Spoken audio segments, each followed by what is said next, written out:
Welcome to Sound Bites, hosted by registered dietitian nutritionist Melissa Joy Dobbins.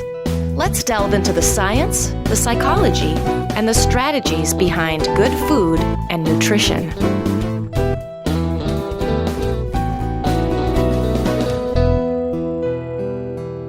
Hello and welcome back to the Sound Bites podcast. I'm your host, Melissa Joy Dobbins, a registered dietitian nutritionist. And today's episode is all about type 2 diabetes and the reversal of diabetes. My guest today is Megan Muñoz. She is a registered nurse and the creator and host of Type 2 and You with Meg, a podcast dedicated to people living with type 2 diabetes. She holds a master's degree in nursing, along with certifications as a medical surgical nurse and a diabetes care and education specialist. Megan is passionate about reducing diabetes misconceptions and stigmas. Welcome to the show, Meg. Thank you so much for having me, Melissa. I'm happy to be here. So excited to have you here. Before we dive into the topic of reversing diabetes and what that really means and what kind of message that sends, I'd love to have you share some more about your background as a nurse and as a diabetes educator. So I have been a nurse going on 9 or 10 years now. You kind of lose track after a while.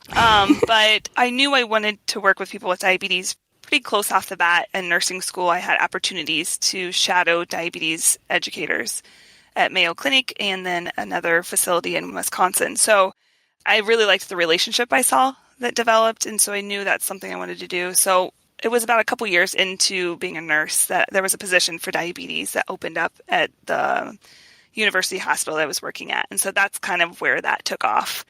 So I've done inpatient work, outpatient work. Right now I do a combination of inpatient and outpatient work. And then my most recent endeavor is adding in somehow with 3 children and part-time work, my podcast, which is the Type 2 and You with Meg, like you mentioned, just because there's such a big gap between the medical world and people living with diabetes, especially type 2 diabetes. I really wanted to fill that gap for people and kind of create a place they could get legit information and a reliable, easy to understand delivery. Yeah, well, that kind of brings me to how we first met on Twitter, which is like my favorite place to meet people.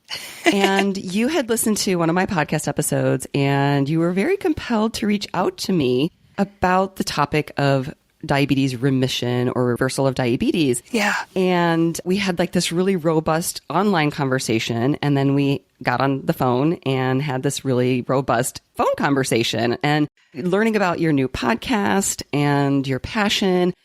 I just was like, okay, got to have you on the show. And first of all, congratulations on your podcast. And it's so exciting. You really are filling a void, a gap.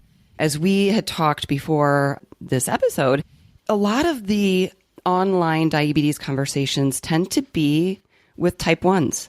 And there's a reason for that. For a lot of the population with type 2, there's a lot of shame and stigma. And, you know, they might be observing some of the information online, but to put themselves out there and engage in it, it's a little different feel than the type 1 community, which has been very active online.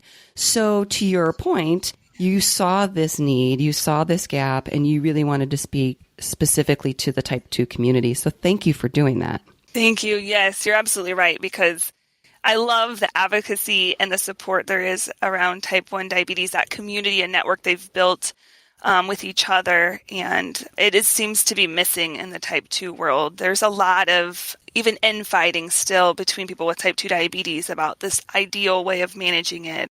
So I think that just stems a lot from the lack of access to diabetes self-management training, the lack of reliable information and resources. So yeah, I agree. I think there is a big difference between the online community and support that's out there. So we're going to talk all about that with our focus on, type 2 diabetes and these terms reversal or remission, because it speaks to that different world that people with type 2 diabetes live in compared to the type 1. And certainly each one has its challenges. We're not saying, oh, type 1 is easy by any means. It's just a different world, different set of circumstances, different disease, really, in a lot of ways. And so we're going to dive into that. But I wanted to ask real quick, because I know you're based in Iowa right now, right? Correct, yes. I was born in Iowa and I have family that grew up in Iowa. Did you grow up in the Midwest or? Oh, yeah. Born and raised Midwestern girl, straight from Southern Iowa. I was born pretty close to the Missouri border, so you could flip me over the border in 2 seconds and I'd be a Missourian. I've always been an Iowa girl. My grandpa's was a farmer, both sides. So yeah, I'm as Midwestern as you can get. That's awesome. Well, I don't think I've shared this on the show yet. My listeners know that I went to graduate school in Missouri. I went to Mizzou. But like I said, I was born in Iowa, in Sioux City, Iowa. But I don't think I've shared this on the show. I actually lived in 6 states by the time I was in 2nd grade. And they were all Midwestern states, except for Louisiana. I was there for like a half a school year. But anyway, so yeah, me too. Wow. Midwestern girl through and through. So it's nice to meet another one. It is. I agree. Yeah. So you reached out to me about this topic and you were very passionate about it. So I'd love for you to kind of set the stage with regard to that. Like, why was this so important for you to reach out to me about? And kind of what brought us to this episode today? Yeah, that's a really good question. And I think one part of it is what you mentioned before, which there is this big gap between the support around people with type 1 diabetes versus type 2.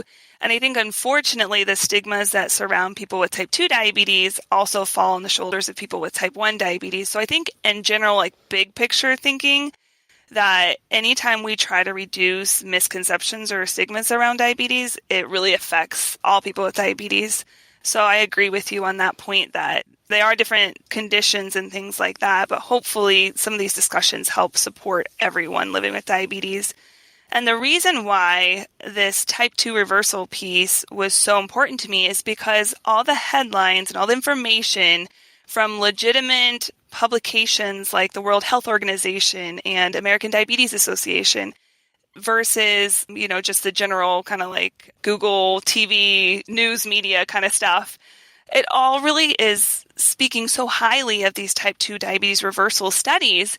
And I think there's a lot buried in those studies that stem from stigma and make diabetes a very simple condition when it's really a very, very complex, multifaceted condition. So I think there's just a lot of stigma buried in it. And that's why I kind of felt so passionate about digging into these research studies and trying to talk about the other side of the coin that's really not highlighted in a lot of those pieces. Great. And we're going to take a look at some of these studies, and you were so kind to share the actual links to the studies, so I'll be sure to put those in the show notes at soundbitesrd.com. I also did an episode recently that is sort of in the same vein as this, not diabetes, but with regard to obesity care and body positivity and just some of the stigma. And I also did another episode on obesity and stigma. So I'll put links in the show notes to those as well. So this is something that I've touched on the show before, but I'm really looking forward to looking at it through the lens of a diabetes educator or the diabetes population, type 2, as we said, and some of the specific research. I'm really wanting to dive into some of these studies because you have picked them apart with regard to, look, this was the goal. Yeah. This was the methods. This was the outcomes. Here's some of the side effects or negative effects. And here's how they all sort of compare, and taking a step back and saying, okay, what did these studies really show and what are our takeaways? Yeah. So let's dive into those different research studies. Which one would you like to start with? Let's start with the direct study. That's been in the media the most recently, I would say. That was one that came out of Europe, and it was based in the primary care practices across Europe. And they had people in the study, I guess I should start with the goal. So the primary outcome was weight loss of greater than or equal to 15 kilograms, which in American language is 33 pounds. And they were looking for remission, and they defined diabetes remission at 6.5% A1C level and off diabetes medicines. So that was their 2 endpoints they were looking at. So they recruited over 1,500 people, and they ended up getting about 300-ish that they ended up using in the study. So 150 went into the intervention group and 150 were the control group. And so during this study, I think one of the things that doesn't get highlighted enough is the fact that the people they chose were people that were early on in their diabetes diagnosis. And so 24% of them weren't taking any meds. about half of them were only taking one med. And then there was a small group that was taking, more than two meds, but nobody was on insulin. Everybody had had diabetes less than 6 years. 6 years was kind of the average, or excuse me, the median, that was actually 3 years. But there was really nobody in it that had diabetes longer than that 6-year mark. And then their starting A1C levels were 7.5%-ish. So I think it kind of sets the tone that these results are really promising and we could really apply this to anybody with diabetes, yet we're not really capturing the whole population of people with diabetes. We're capturing people with really high functioning pancreas levels. They can still produce some insulin. Right. And so let's explain that a little bit further. So when somebody is newly diagnosed, as long as they've been caught early, because certainly there's patients who have had diabetes for 10, 15 years and just have gone undiagnosed. But when you catch it early, maybe in prediabetes or, new onset diabetes, as you said, their pancreas is functioning better than it's going to be. This is a progressive disease. And so this sounds like the population that they captured for this particular study, and I think you're alluding to the other studies have done this as well, is they're looking at people who are really pretty well off. Yes. And that's not the average person with diabetes. The average person with diabetes, when you look, again, it's a progressive disease. So if you're looking, 10 years, 15, 20 years down the road, you're going to see a different set of parameters or different markers as far as their blood sugars and how much their pancreas is functioning and what they can really do with or without medication.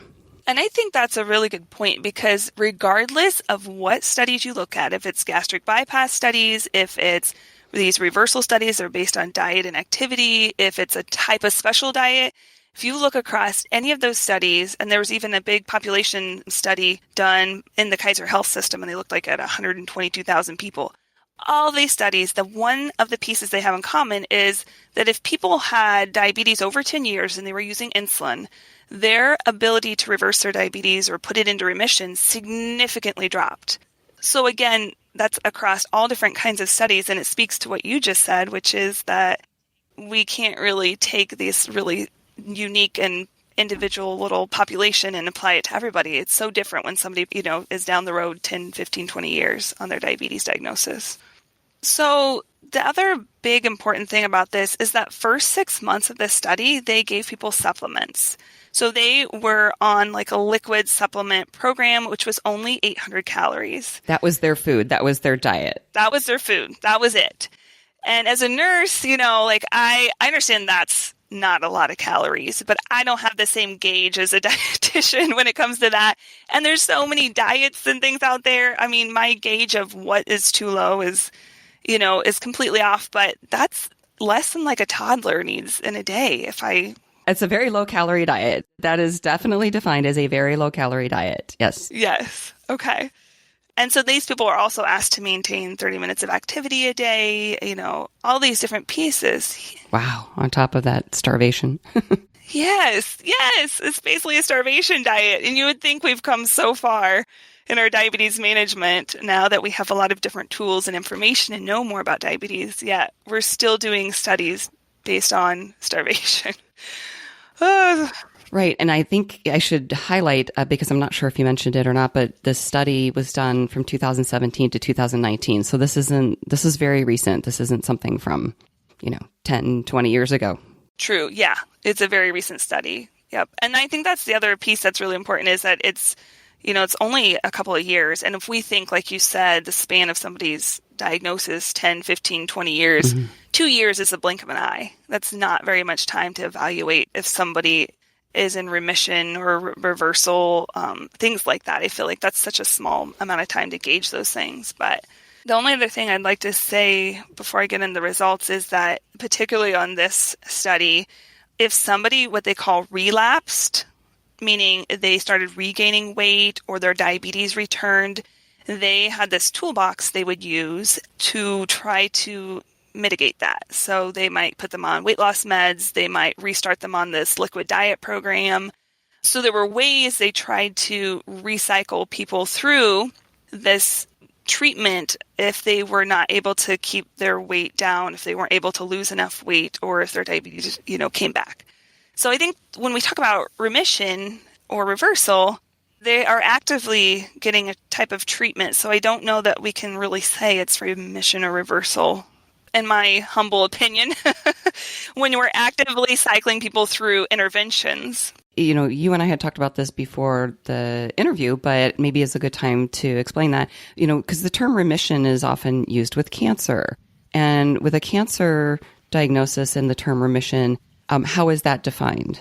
I mean, so if you look at some of the medical definitions of remission, it makes the symptoms or the condition dormant, essentially, is kind of the understanding. And I think you can kind of get various definitions on that. But the idea is, like somebody getting treatment for cancer, they're not going to have the same aggressive treatment, or they might not have any treatment at all once they go into remission. So that's a very different way of looking at it. If we're trying to apply the same kind of concept of remission to diabetes, we can't actively treat somebody to the same degree or actively treat them really aggressively like they do in these studies and call it remission. We're having a treatment plan that's different than a state where we're not having to treat because things are improved or whatever.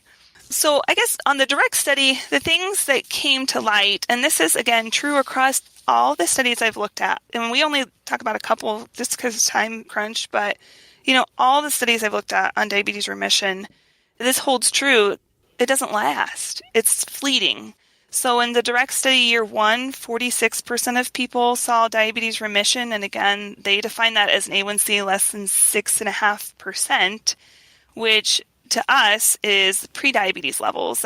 That's not returning to a non-diabetes state. We're still talking about blood sugars that are higher than normal. And year 2, it dropped to 36%. So I think the idea is, and that's again across all studies, that this is a fleeting thing. So somebody's working so hard, they've dedicated so much time and energy into this, yet the results speak for themselves. The remission or reversal, whether it's the results are the remission or reversal, it doesn't stick. And it still, like 50% of the people didn't experience this, which is also concerning that, the majority of people aren't seeing the benefit of what this study was trying to do, which was reverse diabetes. Right. And as we look at the other studies that we're going to talk about, just to what end, these interventions are pretty extreme. And the treatment, the intervention, whether it's the diet or the exercise and the other things that you said, when, if they're relapsing, they're doing weight loss medication or other, dietary and supplement steps that you would think, gee, could we just spend our time trying to just have a healthy lifestyle? This is not a healthy, quote unquote, sustainable lifestyle, diet, exercise. Right. I totally agree with you. I mean, these folks were so dedicated. Like if somebody enters one of these studies, they really want this to work for them. They're not going in thinking, well, geez, I hope this doesn't work. They are dedicated. They really want results. They want this to happen. So you could not find a more motivated group of people, because reversing diabetes, who wouldn't want that? And so the idea is, if we have the ideal state, if we have the ideal candidates in this or participants in this study, and we have the ideal setup, and yet we still can't achieve results that last or results for the majority of people, then I think that says something, and we have to stop and listen to that. And you're right, people's lives shouldn't have to be dedicated to managing diabetes. Diabetes should be managed in the least invasive way possible, so that they can do other things that are important to them and live a very fulfilled life and not have to just worry and think about diabetes 100% of the day. Absolutely. Absolutely. That quality of life. Okay, so let's look at the Look Ahead study next. Should we take a look at that one? Yeah, so the Look Ahead study, that was actually a study that was done to see the difference between cardiovascular events, so heart events, heart attack, stroke, death, hospitalization for chest pain, those kind of things. And they were basically looking to see standard of care, so a group that would go and see diabetes education, and then a group that had a very intensive lifestyle plan. So they had access to dietitians and psychologists and exercise physiologists. They had weekly classes that they went to for the first 6 months, and they were asked to be on pretty low-calorie diets as well. Some people were on 1,200 calories, some people were on 1,800. And the really way they were looking to see is there a difference in the cardiovascular outcomes for people in this traditional care that we give versus this more intensive group? And they had a lot of physical activity they were asking them to do. The other goal was weight loss goal of greater than 7%. So they really wanted it to be 10%, but the baseline or bottom they would accept, I guess you could say, is 7% of body weight loss. And so the goal wasn't diabetes remission in this, but because this was, again, a weight loss kind of idea and very intensive lifestyle thing, they did pull information from this study on the number of people that went into diabetes remission. And similar to the direct study, the initial results were that year one, there was about 11% remission rate. And I should say that this group of people were people that kind of spanned diabetes a little bit more. So there were about 15% of people on insulin. Year four, that remission rate dropped. And so each year, the studies show that about a third of people dropped out of remission and went back into a diabetes diagnosis. So from year one and on, about a third of people dropped out of that official diabetes remission diagnosis. And again, they also, just like the direct study, had an A1C remission of level or cutoff as 6.5% and off meds. So that was their similar kind of cutoff for this. And they also had that similar kind of toolbox that they gave people to reboot them if they didn't lose enough weight or if they, regained weight and that kind of thing. They didn't necessarily look at the remission piece, and that wasn't a toolbox for that. But for weight, it was. They really recycled people through that toolbox. It sounds like they were focusing on weight loss to produce these results, but as long as the person stayed below 6.5% A1C and off meds, was the weight, did they leave that alone, or did they still have a weight focus? It was still a weight focus simply because their goal was weight in this intensive lifestyle routine to impact cardiovascular disease. So they pulled the data on the diabetes remission pieces after the study is kind of my impression of it. I see. It wasn't something that was actively tracked during the study, but it's just something they pulled from the data after. So I think there's a lot of similarities in both of these. And again, the similarities are, like I mentioned before, that across all studies, that it just doesn't seem to last. Remission declines each year. Right, which again makes total sense with the progressive nature of the disease, diabetes. Yeah, when you say that, I think that's one thing that we have to ask ourselves when we look at these studies. Do they support the remission of diabetes, or do they actually support the progression of diabetes? Because I think there's this idea that if you put diabetes in reversal or remission, the progression piece is gone, or it's not really real, or that piece isn't there. So I think we have to look at these studies as another, at least in my opinion, so people may not agree with this, and it is a hot topic. You can ask 10 people about this. You can get very emotional or passionate responses about all of that from different people. And my personal opinion is we can't ignore the fact that the remission goes away each year for more and more people. When we first started talking about this topic before the interview, I've always approached it as, let's slow the progression of diabetes. Let's have healthy lifestyle habits as much as we can. Yeah. Let's eat a healthy diet if we, as much as we can. Let's be active. Take medication if needed. Let's slow that progression. And so to think about halting or reversing, or this term remission, to me was always sort of very sensational, like taking advantage of people with diabetes, usually some sort of snake oil or some sort of, product, book, pill, powder, diet, whatever, to just take advantage of people with diabetes. But, some people do view it as, well, yeah, maybe it's not reversing it, but, just stopping that progression or slowing that progression. Why not? Let's do that. What's the harm in that? And I think, when we look to what end, what extreme behaviors are required to do that, it speaks to what you were saying. Like, is this is it realistic? Is it sustainable long-term? Is it a healthy lifestyle? Because if it's not something that's healthy and can be maintained, then it's not helping and it could be harming. I totally agree with you. There's so much that you said there that I could pull out. I think one thing is that it gives, unfortunately, a lot of legitimacy to programs that tout a pill or a powder, a special formula for reversing diabetes. And I think people are going to get taken advantage of. And that's just really heartbreaking because people with diabetes already have a lot of expenses. It's already a very burdensome condition to have. And so I think they're going to be more likely to buy into those programs and not really understand that these things are very fleeting and dump a bunch of money at somebody that says the things that they want to hear or might use some of these studies as backing up the actions that they're taking and not really understand those other pieces. I also think you're so right about the actions. I'm not saying we shouldn't try to learn more about diabetes and we should disregard trying to ever reverse it or slow it. I'm totally with you. Anything we can do to slow the progression of that.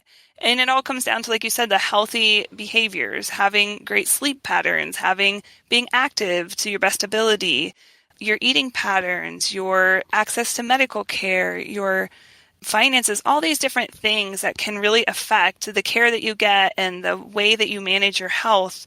Those are really important. So ultimately what that means is some of these studies, unfortunately, when they just focus on weight or they just focus on eating, it builds that stigma that diabetes is only because of what you ate or because of what you weigh. And there are so many pieces that cause diabetes that people have no control over. And there's some studies that suggest that I'm starting to learn about that really weight is not something that you have as much power over as you thought, unless you are, like have an eating disorder or something like that, which may be really affecting things. But in general, there's a lot more to weight than just like that calories in, calories out thing. That's a very simplistic way of looking at diabetes or weight, either one, in my personal opinion. And that's where the stigma and the blame comes in. It's like if you're overweight or obese, or if you have type 2 diabetes and you're, whether you're overweight or not, like you did this, it's your fault. It's based, like you ate this, you did that. And we know that that's not what the science says, but that's where the stigma and the shame and blame come in. Absolutely. Yeah. And, you mentioned about some of the podcasts you've had, and there was just an international consensus statement, I'll have to send it to you, that came out about a month ago. Joint international consensus statement between the U.S. and some other countries, and it had people from the American Diabetes Association, American Association of Clinical Endocrinologists, national organizations in Europe. And these folks sat down and they were talking about ending the stigma around weight and obesity because it interferes or impacts somebody with type 2 diabetes ability to get appropriate care and timely care. I thought that was a really powerful thing that came out, and they highlighted that some of the research makes diabetes and weight look very simplistic, and that there was a big gap between some of the research and really what we know about the other pieces of research about weight and diabetes. So I think you're totally right. I think that these studies really stigmatize against people with type 2 diabetes and feed that. We know that the research on weight loss, weight management is bleak. We've seen the research. It's so hard to take the weight off, and it's a whole other thing to keep the weight off, and the extreme lengths that people have to go to get those results. Yet we do know with just a 5 or 10% weight loss, we do see improvements in clinical outcomes such as blood pressure, blood sugars, and so on. But again, if you can achieve that, with a 1,500 calorie diet versus an 800 calorie diet, well, that's going to be more reasonable, sustainable, healthy. If you can achieve that with 30 minutes of exercise a day versus an hour and a half of exercise a day, that's going to be more maintainable and achievable for most people. But it's these extremes that we're talking about. And you had brought up another study to me that kind of use as a comparison. It's the Minnesota Starvation experiment. So you do want to tell us about that? It wasn't focused on diabetes, but we can kind of see some of the interventions the extreme measures and what the results showed. Yeah, that was a really interesting study. And when it was brought to my attention, I got to thinking, well, how does this study compare to these reversal studies as far as what they are asking people to do? The Minnesota Starvation study piqued my curiosity because when it came to my attention, it made me think about, how does it relate to some of these studies on type 2 diabetes reversal? What are they asking people to do in both studies? And Minnesota Starvation study was basically a group of men, young men, who were not pulled into the World War II struggle overseas, but were here in the United States, and they volunteered. That was their service. They volunteered to do a study on starvation. And the goal was to kind of see what happens when we starve somebody and we refeed them, what happens during starvation, because there were so many soldiers, there were so many people in those Holocaust camps where people were starving to death, and they wanted to know how could we help medically these people recover.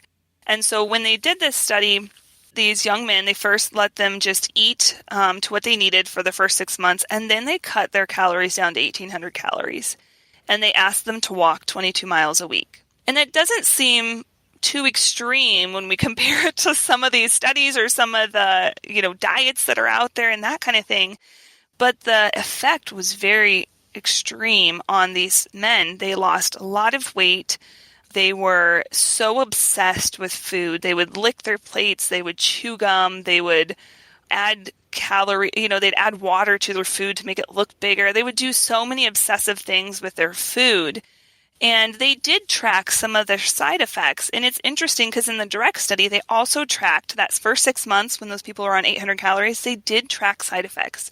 And the side effects that were similar between both studies were constipation, mood change, fatigue, dizziness, headache, sensitivity to cold. So they had trouble regulating their body temperature.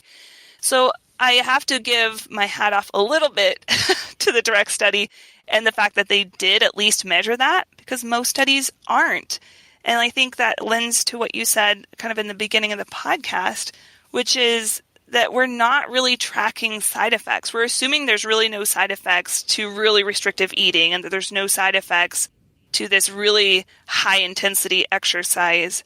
And so because of that, the studies are really excluding some of these really important pieces. So I thought that was really eye-opening with this Minnesota Starvation study and the direct study and the links between what you saw and the effects of both participants. Right. Yeah, I found that an interesting comparison. So thank you. And ethically, you kind of start to wonder, are we doing the right thing to people? Because, there's so many things we did back in the day that we thought, that is not ethical. We would never do that again.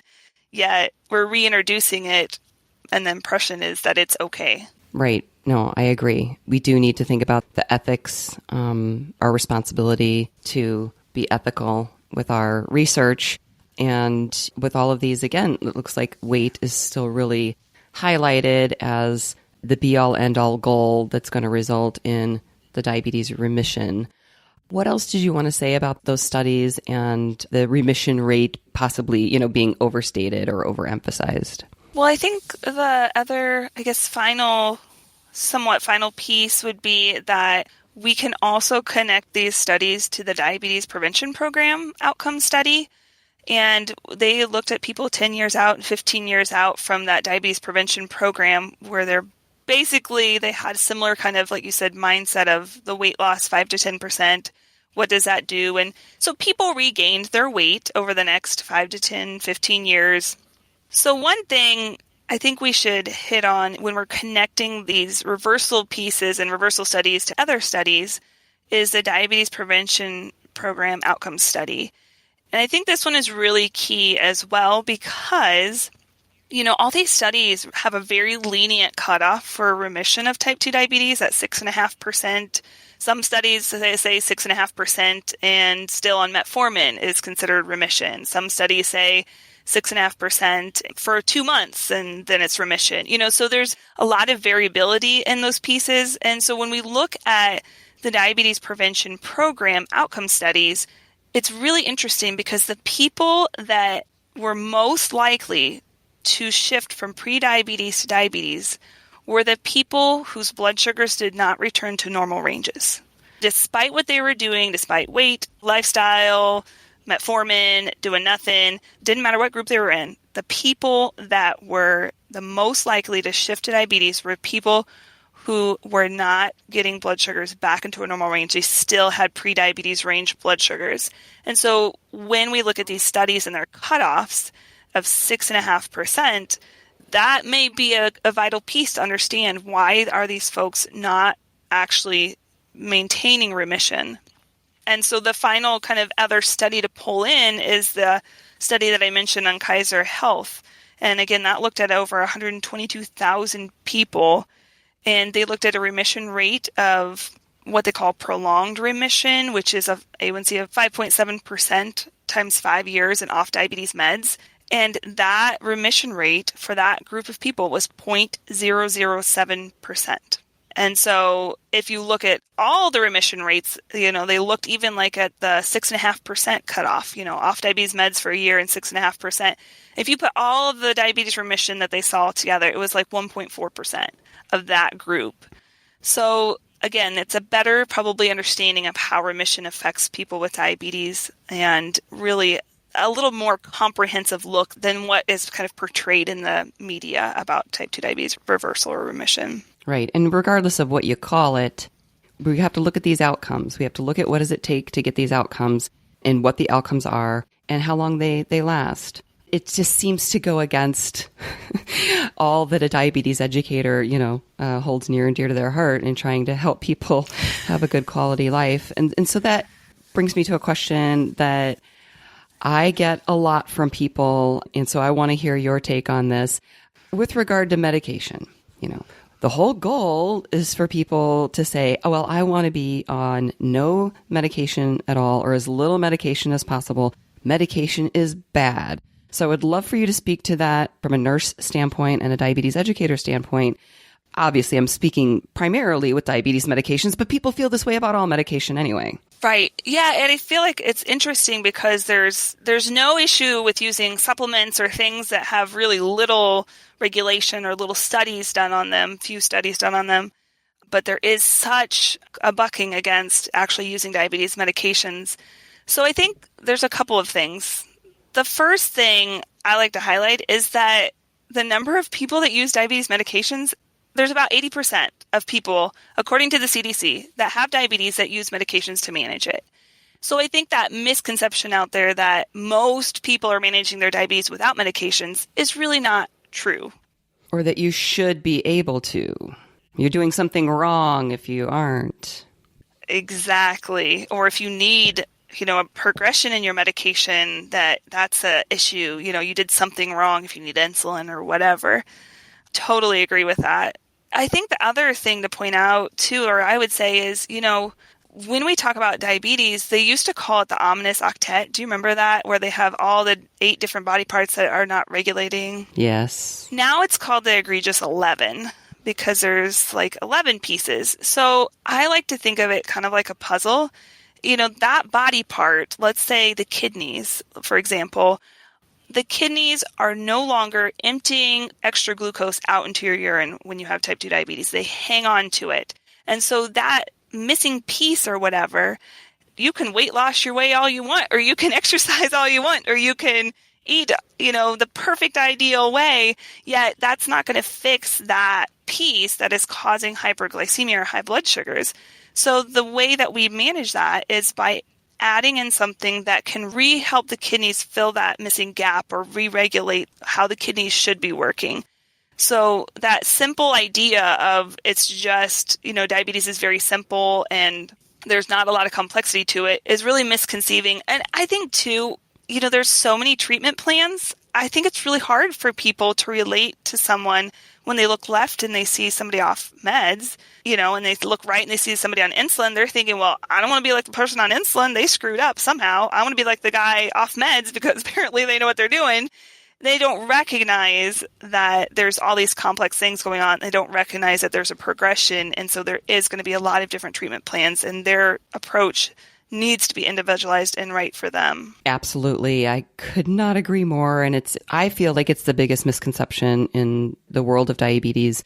And yeah, when I first became a certified diabetes educator back in 1997, we didn't have all of the oral medications that we have today. We had a lot, but we had a few. We had like sulfonylureas and metformin. I don't remember when that came out, but it was while I was a new CDE that I remember, this is the new, miracle drug, which is still a very effective medication for many people. But referring to that egregious 11 is that there's 11 different body parts that can interfere with the way the body is managing blood sugars with regard to diabetes. And so there's 11 different ways that medication, still lifestyle. Still helps, yeah. And, it still helps with many of those things, like with regard to how well your muscles absorb the sugar in the food that you eat. If you're active, that's going to help, and so on. You're not overloading the diet, with too much carbohydrate, that's going to help as well. But there are 11 different body parts that medications can help in specific ways with. So I wanted to explain that for the listeners. Yes. And there's obviously with medications, people are worried about side effects. But when you talk with your healthcare provider, you're really trying to balance out or evaluate, okay, these are the potential risks or side effects versus the potential benefits of the medication and the dose and the frequency and all of the things that would go into that conversation and that decision. And, with regard to, you're like, somebody's looking, this person's not on any meds, this person's on insulin. Every time the person would go into their doctor and they would get that, okay, we're changing, you're going to add a pill, we're going to take this one away, we're going to change the dose on this one. I just saw my patients getting so confused and frustrated, like, hey, does this doctor know what they're doing? Because they keep changing things up. And unfortunately, that's the nature of the progressive disease, is always, trying to fine tune or get a step ahead and so on. Could you speak to that as well? Yes, I think that's so true. I think we don't do enough. We literally do not do enough in the medical world to support people in that expectation. We don't describe what diabetes is in that comprehensive way so that people are prepared that this working for me right now may not work for me in 10 years or whatever. So I think you're so right on with that piece, is that we really need to have a conversation with people and set a realistic expectation for them so there's not that sense of failure. And as healthcare providers, no matter what role we play, whether we're a medical provider or a dietitian or a nurse or a diabetes specialist, we have to set people up for success in the way that this is a normal part of diabetes. And it doesn't mean that you are having a failure if you need this medication, instead of portraying or saying, if you don't shape up, you're going to need this medicine and it's going to be because you didn't shape up. So I think that messaging has to be there. And I'm totally with you that we can't just use medication as a Band-Aid for lifestyle pieces. There's people that come to me and they're like, well, I really don't want to, I just had a guy the other day, he didn't want to start insulin. And he had, he's on 2 or 3 different meds, maxed out, but he wasn't really active. And he's like, I'm really interested in being more active. And I said, all right. We narrowed it down to what he wanted to do and what it looked like. And we kind of set a goal for what the blood sugars would look like. And, he's going to come back in a month. It's kind of a little bit touch and go with seeing people right now. Mm-hmm. But he was going to come back in a month and we are going to talk about, what did he find out? How did it work? Was he able to follow through on what he wanted to do with activity? Because his blood sugars are right on the edge. So there's a good chance that that activity would have resulted in delaying the need for insulin for a little while. And I'm all for supporting someone's individual needs and what their goals are. I also am not afraid to say, listen, you're in a danger zone. You're in the hot zone. And if we don't start medication to help your body, then you are running a high risk of having an injury, like a heart injury or a stroke or something like that. And I would hate for that to happen because you're so dedicated, having that conversation is really important. So I think you're right. You can't use medication alone, just like you can't depend on a lifestyle pieces alone. It really is a comprehensive package and everybody's package looks different. Absolutely. Very individualized, just like their diets and exercise are. Yeah. And, you're talking about, okay, you're weighing the risks of taking a medication, but what are the risks of not taking it? And absolutely, if this guy does, he might be extra motivated now to exercise. Let's say he ends up enjoying it and he sees improvements. And then down the road, if he still does need insulin at some point, he still has this healthy behavior that he's going to get all these other benefits from. Yes. As his diabetes progresses. Yes. And it's such an empowerment for him. And I always think, okay, if he comes back and his blood sugars are still high, at least he knows. At least he said, okay, I tried everything I could. It didn't work. I didn't really want to have to take insulin. It didn't work.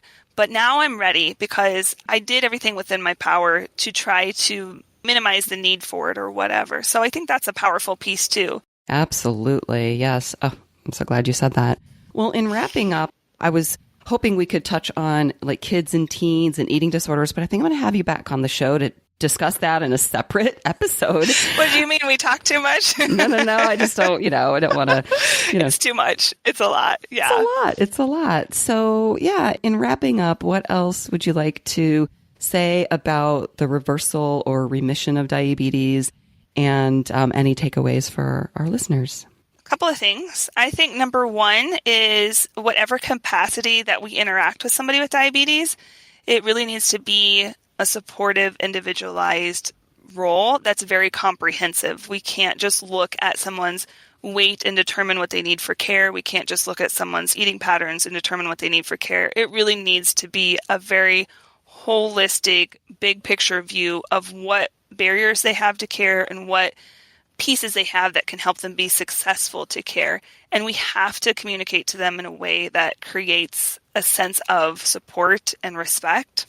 I think number two, these diabetes reversal studies, I'm hopeful that we'll come up with some that aren't so stigmatizing. I think, man, if we could reverse diabetes and we go out of jobs, Melissa, wouldn't that be, that'd be okay. That'd be awesome. That'd be okay with us.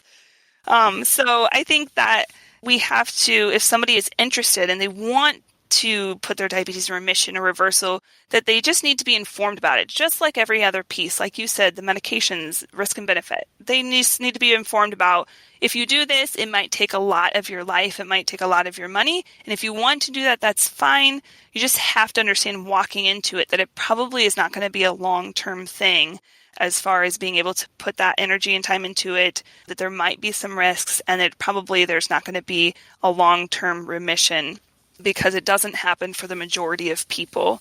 And finally, my last piece is the philosophy about my philosophy in approaching people with type 2 diabetes. And that's kind of what I have hoped to instill in people that I've trained and things like that, is that whenever we're helping with somebody with diabetes and their management plan, our goal should be to reduce their burden while improving or maintaining their blood sugar levels or their blood pressure or cholesterol levels. So I don't care what their management plan is. I feel like if we go in and we try to make diabetes fit into their life versus making them fit into a box, I think that that is a successful way of helping support people. And so I think if you have that mentality about these type 2 diabetes reversal studies, that is a really well-founded, appropriate way to look at these studies and to help support people that might be interested in learning more about these studies regarding their diabetes.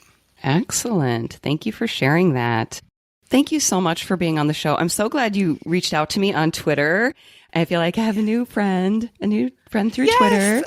And thank you for starting your podcast, Type 2 and You with Meg. I'm really glad that you are filling that gap and filling that need. It's a huge need. And you do a great job with it. I hope everybody listening will go check it out and share it with their family and friends. So thank you so much. And I look forward to having you on the show again to talk about some more diabetes-related stuff. Yes, it would be my pleasure. Thank you so much, Melissa. You take care, Meg. And for everybody listening, as always, enjoy your food with health in mind. Till next time. For more information, visit soundbitesrd.com. Music by Dave Burke, produced by Jag in Detroit Podcasts.